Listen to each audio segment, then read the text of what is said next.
Olá, seja bem-vindo à Culturaria da Rê.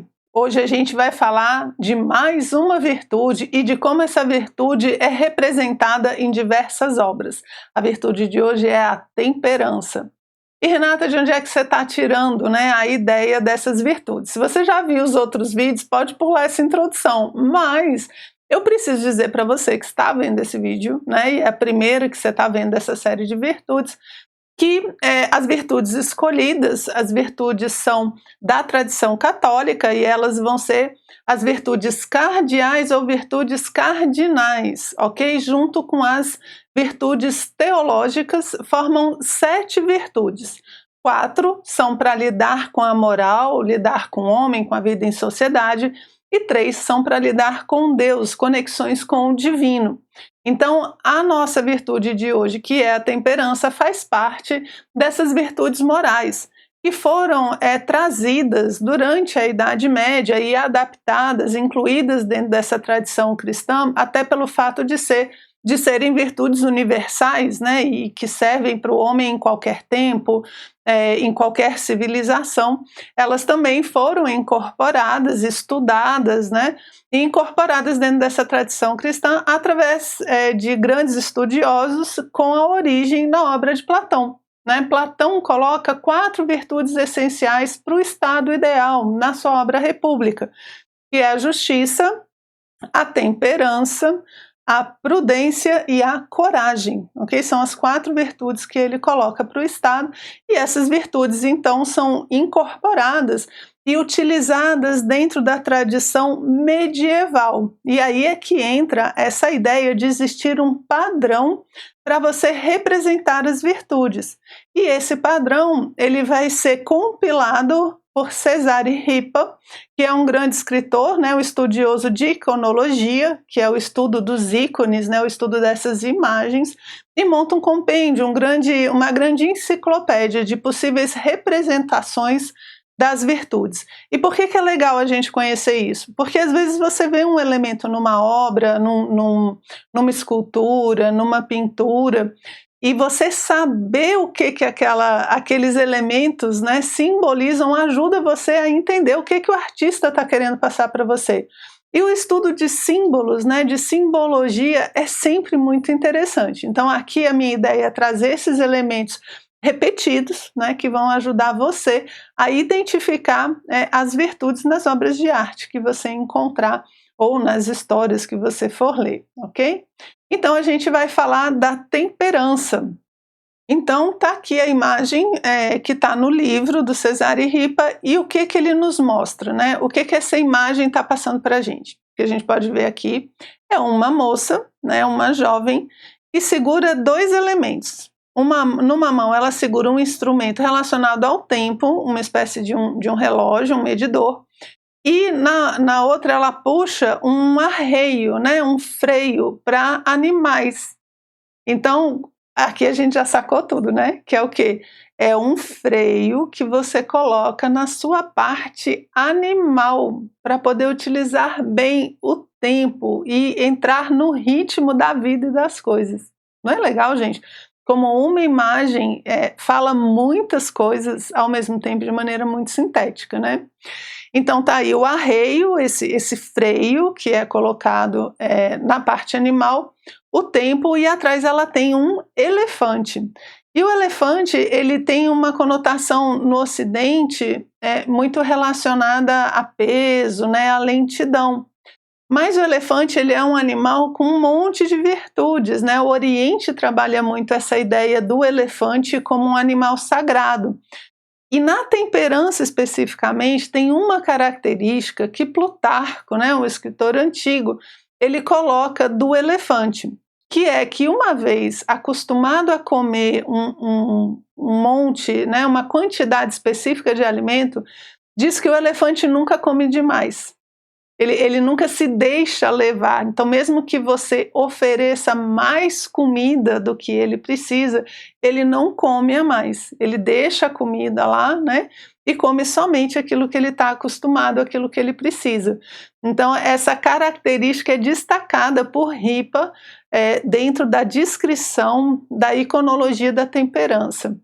E a gente pode colocar vários outros simbolismos aqui, né? Tem uma que eu gosto muito, que diz que o elefante tem uma orelha muito grande e uma boca bem pequenininha, que é para ele ouvir muito e falar pouco.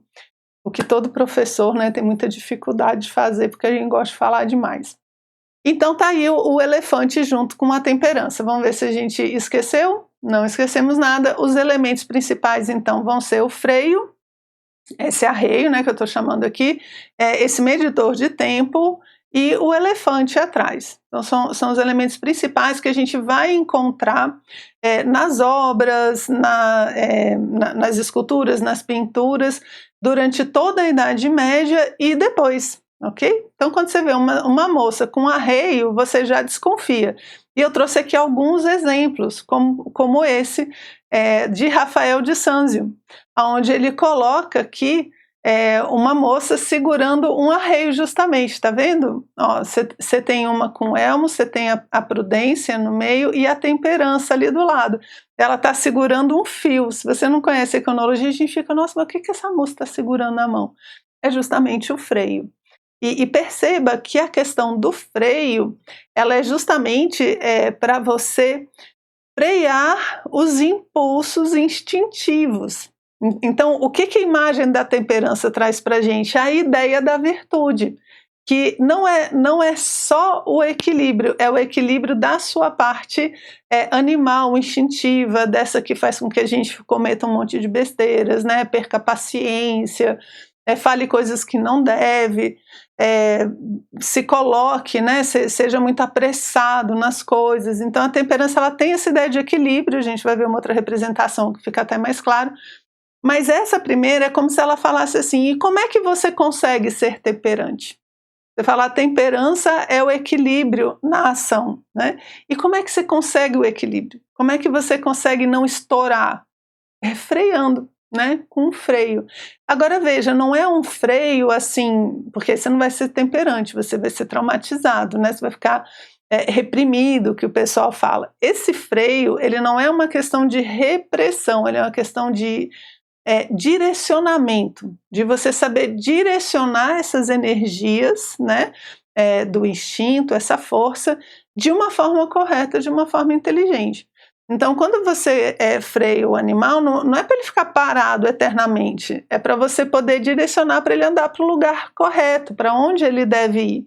Então, não imagina o freio como assim, eu vou ficar parado, estático, né? Não vou poder fazer nada. Não. Imagina o freio como quem diz assim, vamos no ritmo certo, vamos na direção correta. E isso é justamente a ideia da temperança, ok? Trouxe aqui uma carta do tarô para vocês, para mostrar também esses mesmos elementos, né? Tá aí o freio e o elefante na parte de trás, que é o que a gente mais vai encontrar. Tá aqui uma outra representação também, você vê o freio, né? O anjinho segurando, a temperança segurando aqui do outro lado, como se eles fossem colocar justamente nesse unicórnio, né? Nesse animal que está na frente, tá bom? Bonita, né? Achei linda esse daqui. E aqui uma outra representação da temperança, que eu trouxe com uma pintura com uma figura masculina, porque a maioria das vezes as virtudes são representadas por figuras femininas, né? E aqui a gente tem uma figura masculina. E veja só, ele é uma adaptação mais modernosa, digamos assim. Ele não é tanto medieval, ele já está mais para frente, né? 1625, a gente já está num outro período. Então você vê pelas roupas e tudo.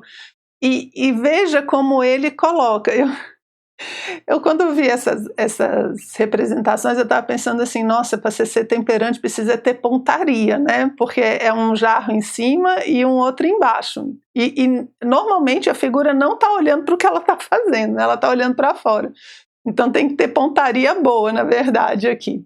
Então aqui é um elemento masculino com uma outra representação do que é a temperança. E aqui, olha só, você tem agora uma mulher e o anjinho, né, fazendo esse gesto de você colocar o elemento de um para o outro. Então a temperança é como se fosse esse equilíbrio, ok? Você está equilibrando os elementos e você está trazendo as coisas de cima, que é a jarra, para baixo. Então as coisas de cima temperam, harmonizam as coisas embaixo, né? Então você tem essa jarra, é sempre descendo com a água. Às vezes, né, tem uns tarôs com alquimistas, e o alquimista está jogando para um lado e para o outro, né? Que também tem a ver com essa noção de equilíbrio, de juntar esses dois mundos, né? Aqui uma outra representação também da temperança, e aqui a gente tem um detalhe que é o anjinho coroando ela, né? Porque toda virtude é como uma coroação. Então é muito comum, não só na temperança, mas na justiça, em várias virtudes, você tem algumas representações ela recebendo uma coroa, justamente, ok? Então tá aí mais uma representação da temperança com essa ideia de trazer as coisas de cima para baixo e de harmonizar. Em algumas representações, essa água está apagando um incêndio, né, que é como se ela estivesse restabelecendo a harmonia. Tá?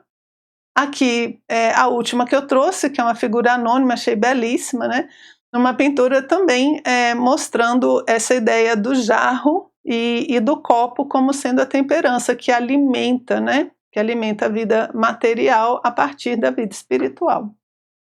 Então é isso que eu tinha separado para a gente falar hoje sobre essa virtude maravilhosa, que eu espero que vocês também consigam desenvolver aí no seu cotidiano, inspirado por essa iconologia belíssima da virtude, ok?